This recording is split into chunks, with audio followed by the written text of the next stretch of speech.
You know that feeling? You're taking a cab super late at night, you're exhausted, and your phone is pretty much your only connection to the outside world? Well, a story went viral recently that taps right into that very specific, very modern fear. It's a ghost story, yeah, but it's one that feels like it could happen to any of us, like tonight. So let's just dive right in and break down the anatomy of what makes this a perfect digital age urban legend. See, it all boils down to one simple, absolutely terrifying question. You book a ride, you get in the car, and you expect to get home, right? But what if the journey itself is the trap? What if the app glitches and you end up on a ride that's been on a loop for a year? Okay, so let's set the scene. Meet Nisha. She's a 26-year-old content moderator, and she's just finished a brutal late shift. You know the feeling. All she wants is to get home, crash into bed, and just sleep. It's something we've all felt. So she does what millions of us do every single day. She pulls out her phone and books a cab. And right here, this is where the story plants its first tiny little seed of doubt. The app confirms her ride, a driver named Mahesh Patil. And then it hits Nisha. This is the third night in a row she's gotten him. I mean, what are the odds of that? It's just a little too weird, a little too coincidental. A tiny glitch in the algorithm of her life that just feels off. So the ride starts off totally normal, but that little weird feeling, it starts to grow. The driver, Mahesh, he seems to know things he shouldn't, like her general neighborhood, even though she hasn't said a word. He just brushes it off, the app shows everything. But for Nisha, sitting there in the back seat, these small inconsistencies are really starting to pile up. And then comes the first major red flag. Instead of taking the main highway, the JBLR, Mahesh suddenly turns onto this dark, deserted industrial road. Nisha, of course, questions him. She points out the app shows a totally different route, but his excuse is just plausible enough to be creepy. Oh, the app's route isn't always right at night. And just like that, she's surrounded by these dark, closed factories and flickering streetlights that make every single shadow look huge and menacing. Okay, so this is the point where the story really shifts gears. We're moving away from just a creepy cab ride into something else entirely. The world inside that car is becoming totally disconnected from the world outside. You could say reality itself is starting to glitch. Now watch how systematically her reality is just dismantled. First, the car radio suddenly starts playing a news bulletin from like over a decade ago. Weird, right? Then they pass the same exact billboard twice, only the second time it's burnt and destroyed. And her lifeline, her phone, the signal dies, the GPS just freezes.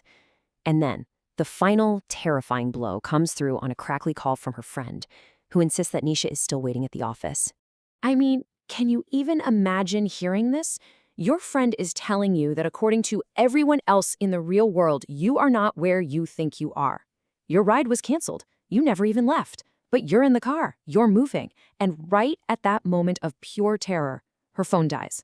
She is completely, utterly cut off. The car just keeps on going, eventually climbing onto this completely empty flyover. There are no other cars, just the city lights twinkling way down below. It feels like a place that's totally outside of time. And, well, as it turns out, that's exactly what it is. This is where the story delivers its final, chilling revelation. Nisha glances at the car's digital clock on the dashboard. The time is 3:33 a.m. But the last digit, the seconds, it just blinks. On, off, on, off. It never, ever changes. Time itself is frozen inside this car. Nisha finally breaks. She asks him, "Who are you? What is this?" And with this tired, almost sad smile, Mahesh tells her the truth. He explains that exactly 1 year ago, on this very night at this very time, he was on this same journey. So here it is, the big reveal. Mahesh is a ghost. He was killed in a hit and run a year ago to the day. But sometimes, he says, the ride-sharing app, it glitches. And his phantom car becomes available again, and an unlucky, unsuspecting passenger accepts the ride. Say, he's not evil, he's just trapped, forced to repeat his last journey over and over again, never, ever making it home. Now, the story could end there, right? A sad, spooky, supernatural tale. After this heart-pounding moment where Nisha literally scrambles out of the moving car, the story seems to give her and us a way out, a moment of relief. But it's a trick. It's all a setup for the final unforgettable twist. Just like that, she wakes up with a jolt. The entire thing, the creepy car, the ghost, that frozen clock, it all feels like it was just a vivid, stress-induced nightmare. And if you think about it, all the evidence points to it being a dream. A security guard found her asleep on a bench. Her phone is totally fine, plenty of battery, full signal, and the time is 2:59 a.m., which is before the whole nightmare even started. Her friend Sana shows up and confirms it. The cab was canceled and never even showed up. It was all in her head. Phew, huge sigh of relief. So, this is the question on everyone's mind, especially Nisha's. It has to be a dream, right? I mean, every single piece of logical evidence says so, but urban legends are never that kind, are they? As she's just about to dismiss the entire thing, she just happens to open her phone's photo gallery.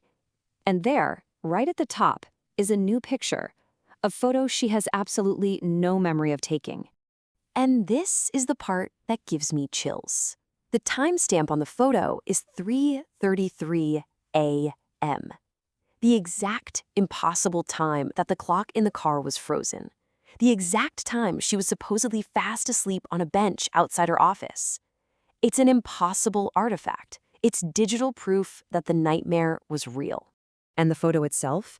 It's a shot from the back seat of the car. The driver's seat in front is completely empty. But reflected in the rearview mirror is the face of Mahesh, the driver, staring directly back at the camera with that same tired, sad smile. A ghost, captured not on film, but in a JPEG file.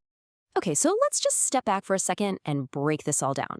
Why is this story so incredibly effective? It's because it takes the classic ghost story framework and updates it perfectly for our time. It is a masterclass in modern folklore. So what's the secret sauce here? Well, first, it's so relatable. I mean, who hasn't been in that car just staring at their phone?